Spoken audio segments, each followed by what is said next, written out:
The Club World Cup can be seen in a multitude of different ways, depending on who you are, where you are in the world, and what team support, really. It reminds me similar to the Qatar World Cup, however that was on a much more serious lens in terms of the, let's be honest, somewhat slavery that was used in terms of humans to build the stadiums and the infrastructure around a tournament. And afterwards, once everything is said and done, once the tournament happens, most people, not all, but most people quickly forget about that idea and, as football fans, enjoy the football and the shiny lights. The second that Lionel Messi lifted that World Cup trophy in Qatar, FIFA won, mainly because the tournament will forever be etched in history to be Lionel Messi's World Cup, where he became the greatest of all time and so on and so forth.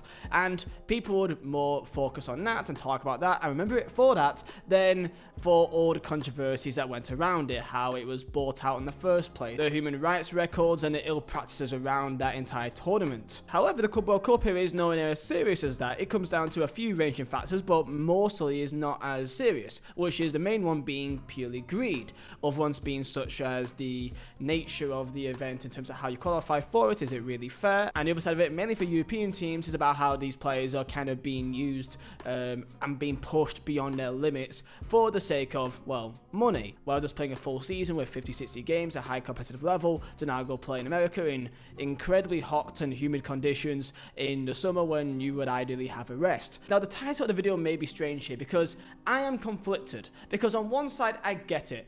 If you're a European fan, you support Chelsea, City, or whoever else, you may not like the idea of it because you want your players to have a break, because this may disrupt your actual performances for your actual campaign starting in August, September. And for me, this goes from one side to another. If you're from Europe, you probably may not like this as much because you think it's a money grab and you think that it is maybe risking the health of the players. If you are from, let's say, South America, this is as big as it can get. Any game in this tournament that involves a South American team, that being River, that being Boca, that being Flamengo, Palmeiras, Botafogo, it is incredible. That being the Mexican fans from Monterrey or the Tunisian fans from Esperance, this is incredible for them. The games are high intensity, they are really enjoyable to watch in my opinion. The fans are great. They may not sell out the entire stadium, but a large chunk of them. I've enjoyed watching these games massively, and I love the idea, the concept of, a European team playing against a South American team, wondering how that would go. Well, Fluminense versus Dortmund, for example, how would that game work? We now know the answer. Boca versus Bayern Munich. It was a really entertaining game. Now you may say, well, yeah, but Bayern, they are, they're tired and they don't really care about it as much, so it's not really a fair game. But is it really? I mean, as a player, as a competitor, once you're in a tournament in any kind, it's not a pre-season tournament. This has got a lot of money on the line here, so they should take it pretty serious. And as a player, as a competitor, you got an ego. You want to win. So I don't really see the aspect of why teams in Europe shouldn't be taking it seriously. So commented by a guy called Rory saying, absolute waste of time and a needless risk to the fitness and health of the players. Attendances tell their own story. It is a flop. Those of us who thought it was a terrible idea who wanted to be. But I see that from just his perspective, his worldview of being from a European perspective, because to the fans I can see from South America, from Africa, this is a big deal. The most recent game that just happened as of recording is River Plate versus Monterrey.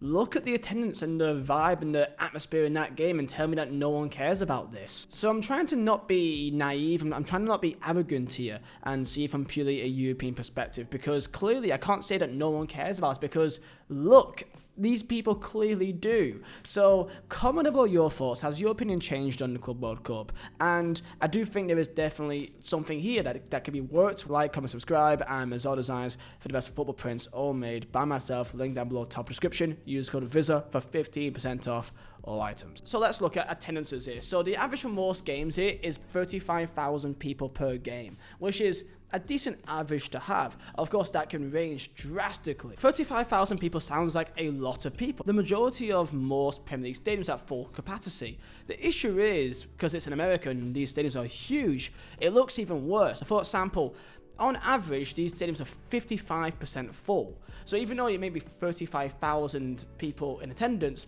because it's got a 70,000-80,000 seater stadium, it's unnecessary, and it makes it look worse. Even though if it was in a normal, smaller stadium, let's say if it was placed in Germany, if it was placed in England or France or wherever else, it would look very good. Most of these games are being played in predominantly massive NFL stadiums, so it stands out a lot more. And by the way, I must say, I'm not being paid by FIFA to say this. I just think it's important to put both sides of it here. Like, you can't keep using the example of Ulsan versus Melody Sundowns in Orlando, Miami, but then forget all the other games as well that involves incredible fans there as well. With this picture of PSG versus Atletico Madrid at the Rose Bowl, I mean, are you going to tell me that that is just completely not happening? 80,000 people are there. Now, one important aspect about attendance as well, of course, is the pricing. The pricing is going to be very expensive because, well, we're in America. And hey, capitalism is great. But there's also the weather. It's very hot over there.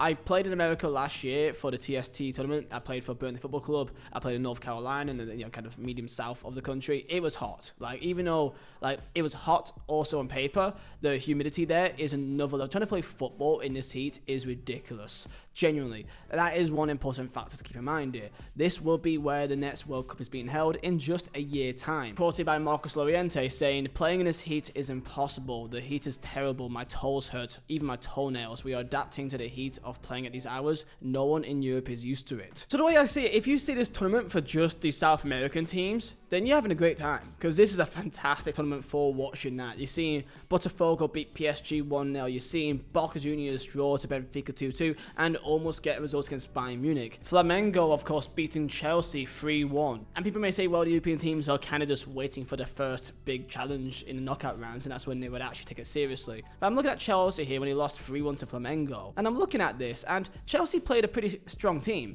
Like, I heard Maresca talk about rotation and how important it is, but in a tournament when he's got the right to rotate his team, he's not. Also, Al Hilal did also get a 1-1 draw against Real Madrid, to keep in mind, by the way, and they played really well at times. That was actually a really good game to watch as well. People talk a lot about Auckland City, and of course they're probably going to be smashed by every team. You're 10-0 to Bayern, 6-0 to Benfica. Your Boca will aim to destroy them as well. But for it to be truly a Club World Cup, you kind of need a team from every single part of the world. So, I mean, people may say that they shouldn't be invited back again, but I mean, how else are you meant to do it? So no, in terms of European teams, no, not every single team is involved in this. Barcelona, who won La Liga, is not here. Liverpool, who won Premier League, is not here. You know, Napoli, who won the Serie A, is not here. So is it really the best of the best? And in theory, it technically isn't. Of course, he seems to be there for next time this happens. Do you think there's potential here? I think if they have it in a better country to host it, or in a country which has better infrastructure, better pricing.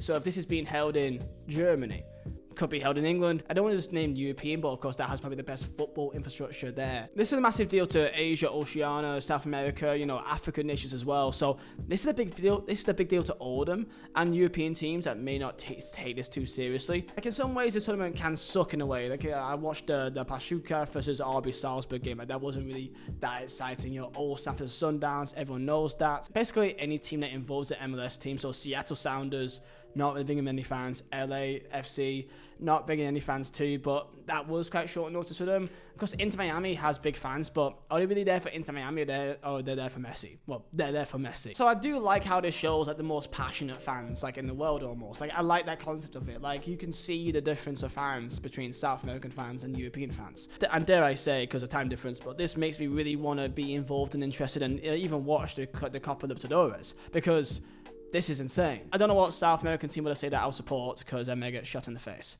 So, comment down below which team should I support. Like, subscribe, comment down below your thoughts, because I'm sure people may have a go at me for thinking I'm being paid out by FIFA. I'm not. I wish I would get that much money. Please, FIFA, feel free, pay me. But I can see the benefit of this. I'm enjoying it when I see, you know, Inter Miami versus Palmeiras would be great to watch. Atletico v Botafogo, I'm also looking forward to watching that.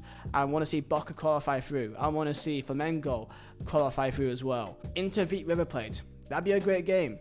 I'm looking forward to watching that. So as long as they do well, I'm happy. And then later in tournaments, we're going to have in the semi-finals probably the European teams. So that's when we're going to have a proper match-up, proper game. I'm looking forward to that. Like, the last game yesterday was River Plate versus Monterrey, and look at the fans here. Like, the last game that's just happened was Monterrey versus River Plate. It was 0-0 draw, but look at the atmosphere. Look at the attendance there. Like, there's definitely interest in this. Just because you may be from Europe, don't look at it from just your perspective. Look at it from other places as well.